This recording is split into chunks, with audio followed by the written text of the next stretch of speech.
O plenário do Senado aprovou o projeto de lei complementar que trata sobre a renegociação da dívida dos estados com a União.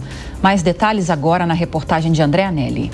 O projeto aprovado por unanimidade pelo Senado dá uma nova alternativa para pagamento pelos estados de dívidas bilionárias com o governo federal. Os estados que aderirem ao Programa de Pleno Pagamento de Dívidas dos Estados, o PROPAG, serão obrigados a transferir recursos para um novo fundo compartilhado entre todos os estados brasileiros, inclusive os que estão com as contas em dia. Além dessa medida, para reduzir os juros da dívida, os governos estaduais poderão entregar ativos e participações que detêm em empresas, assim como transferir à União créditos, bens e imóveis.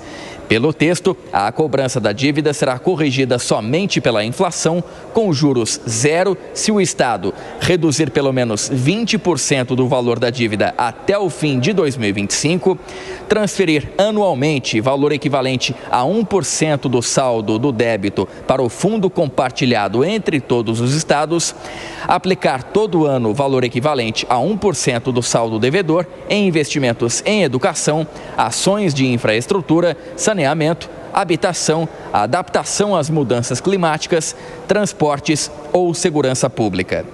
De acordo com o Tesouro Nacional, o valor da dívida dos estados era de 797 bilhões de reais em outubro.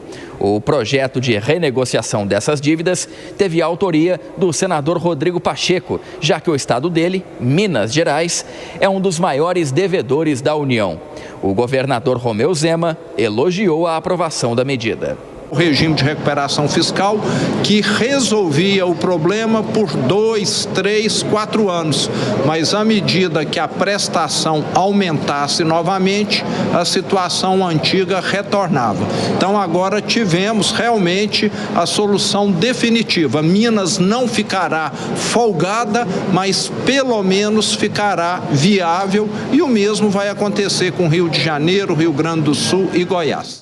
Além de Romeu Zema, quem também acompanhou a votação da proposta no plenário foi o governador do Rio de Janeiro, Cláudio Castro. Ele afirmou que a medida corrige distorções passadas sobre as dívidas. Nós pagamos hoje, até a sanção, IPCA mais 4 ou Selic, o que for menor. E acontece que o governo federal, ao invés de mês a mês ele aferir o que é menor, ele afere por bloco de período, o que fez os estados pagarem em torno de 15% a mais do que deveriam pagar. Então, a gente, lá no início dessa discussão, imaginava-se que alguns desses itens que eram flagrantemente equivocados seriam rediscutidos. Os governadores terão até o fim de 2025 para optar pelo programa de renegociação e poderão quitar os débitos dentro de 30 anos. De Brasília, André Anelli.